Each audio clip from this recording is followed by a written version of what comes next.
جس گھر میں بڑے بزرگ ہوتے ہیں وہاں اللہ تعالیٰ کی خاص رحمتیں نازل ہوتی ہیں، برکتیں نازل ہوتی ہیں۔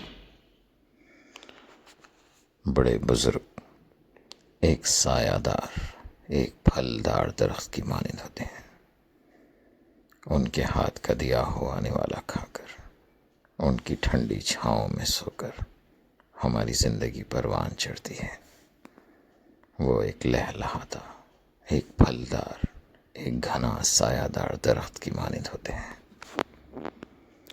ایک وقت ایسا آتا ہے کہ اس درخت کی عمر ہونے لگتی ہے اور ہماری زندگی عروج پر ہوتی ہے۔ ہم جوان ہو جاتے ہیں اور وہ درخت ڈھلنے لگتا ہے۔ وہ اشارتاً ہم کو بتاتا ہے کہ اس کو نگرانی کی ضرورت ہے، پانی کی ضرورت ہے، دیکھ بھال کی ضرورت ہے، تاکہ وہ مزید ہم کو اپنے پھل دے سکے، اپنا سایہ فراہم کر سکے۔ جب ہم ایک مالی کی حیثیت، ایک باغباں کی حیثیت رکھتے ہیں، ہم ان اشاروں کو سمجھ نہیں پاتے۔ ہم انجان اپنی مستی میں، اپنی موج میں زندگی گزارتے ہیں۔ وہ پھلدار سایہ دار درخت ہم کو ہر وہ خوشی فراہم کرنے کی کوشش کرتا ہے اپنی آخری حد تک۔ اس کی ٹہنیاں کمزور ہوتی ہیں، پتے، اس کے پھل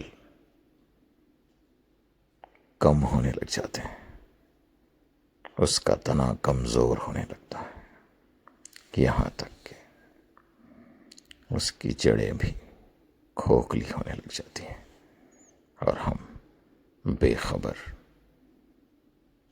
اس سے فیض اٹھاتے ہیں، اس کا خیال رکھنا بھول جاتے ہیں۔ ہماری لاپرواہی اس حد تک پہنچ جاتی ہے کہ وہ درخت اندر ہی اندر کھوکھلا ہو جاتا ہے۔ پھر ایک وقت ایسا آتا ہے کہ وہ جڑ سے اکھڑ کر زمین پر گر پڑتا ہے۔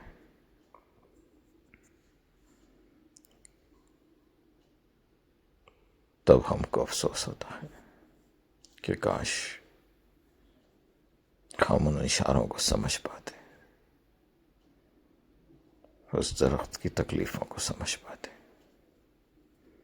جو ہم کو بھوک لگنے پر پھل، گرمی لگنے پر ٹھنڈی ہوائیں، ٹھنڈی چھاؤں، ایک گھنا سایہ فراہم کرتا تھا۔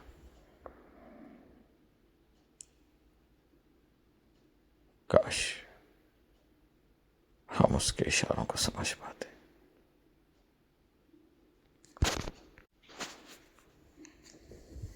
جن کے گھر ایسے درخت ہیں، پھلدار کیوں نہ ہو، ایک سایہ دار تو ہوتے ہیں۔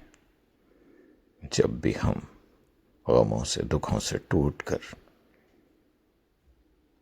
اس کو ٹیک لگا کر بیٹھتے ہیں تو وہ ہمیں ٹھنڈی ہوا، ایک ٹھنڈا سایہ فراہم کرتا ہے، جس سے ہم سکون پاتے ہیں۔ اللہ ہمیں ان درختوں کی حفاظت کرنے کی توفیق عطا فرمائے۔ اگر جیتے جی ان کے ہم